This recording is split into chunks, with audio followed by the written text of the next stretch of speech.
now the iPhone 14 is coming out, and it is said it contains what is known as an eSIM. An eSIM is a SIM that is kind of like almost built into the phone, and you have to kind of like register it, like registering an account. What my thoughts are on this? Does this particular direction of the iPhone, of it being an Antichrist system, to do it for me to unveil this particular word here? It starts with L over there, and so I'll come back to this word, but this is the key for everything. What's up, everybody? It's Ricky's Reality Show, the daily Christian commentary videos. Is the iPhone 14's direction from a physical SIM card with the eSIM part of the Antichrist system? In my belief, I will say yes. Now, why do I say it is? If you think of your cell phone right now, your cell phone provider right now requires an ID with RICA.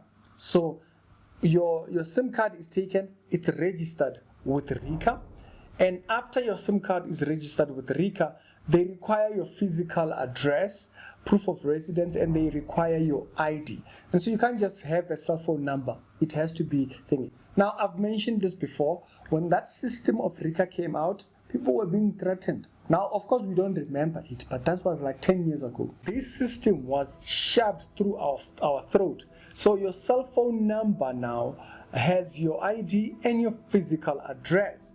Now, not only that, your cell phone number, therefore, because of systems like WhatsApp, dedicated messaging, aligns you with friendships. It tells the system whom are you friends with. It then brings you into other things, like for instance, now in order for you to have your Facebook account, you kind of have to align it with they need to send you a verification SMS to your cell phone. Now this brings us into this other side of the system here, but let's start with this one, right?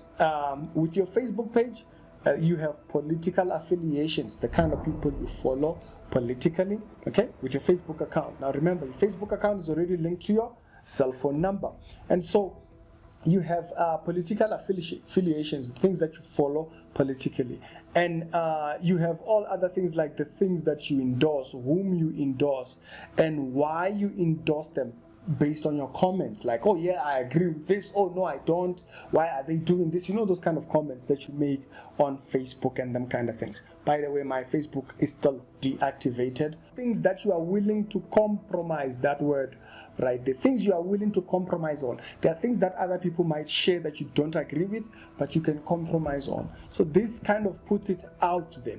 So you have the compromise now seen, and your political affiliations with your Facebook thing. Now, if you take it all the way back into the second line over here of what we know, steps of authentication. Now, these steps of authentication, for instance, if you have a TikTok account, now as your TikTok account grows, they will want you to align your cell phone number with that account.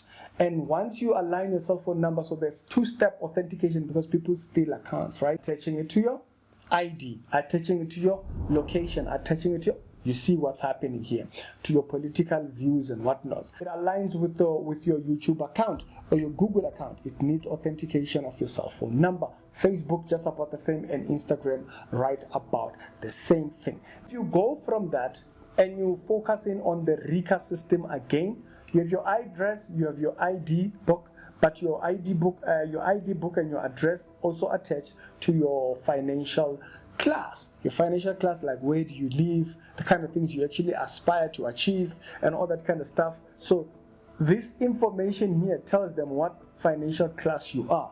Prove how much time are you willing to spend, and how much time do you have for compromise. And remember, there's another thing that I also left out back here, and I did that intentionally. This particular word right here, live GPRS. Your cell phone number pins by towers. So it pins it to say, where were you last? This is how a lot of people get caught, like criminals and what. It's because your cell phone is dependent on cell phone service. They have to pin where was it last time. It tells them who were you with at what time.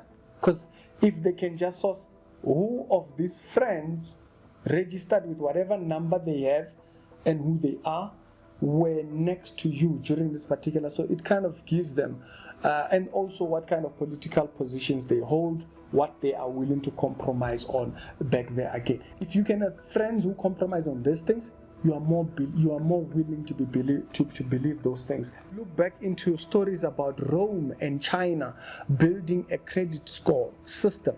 Not credit like your financials, no, a score which says that you are a good person in society or not. They've been building this kind of softwares to kind of credit every single person. So based on your activities here, they rate you whether you are a good person. 1984's George Orwell book, where he was talking about the system that was trying to control people and what they think and what they believe and whatnot, it fits into that model. So does the iPhone eSIM SIM card, new version of SIM card, fit into the system? Yes, it does. Because remember, that SIM card, it's no longer just a small, simple SIM card you could remove and throw away. No, you have to kind of register it with the RICA system first. It has to be aligned with your documents and your details and everything. So, does it fit? Yes. It fits. It actually just pushes the agenda of having the mark of the beast. It fits the system that they're trying to build for them. But yeah, tell me what you think about it. For me, this was a small little breakdown that I wanted to show. But do Google what El Salvador has been trying to do with the blockchain technology and the financial system, and the difficulties that they're having with doing that, going cashless. And this entire thing of the eSIM, of removing the physical SIM card and having it inside, just fits into that system because of the RICA system and everything that they've been doing over the last 10 years. Y'all tell me what your thoughts are on that one, and I'll see you later on. Y'all be blessed.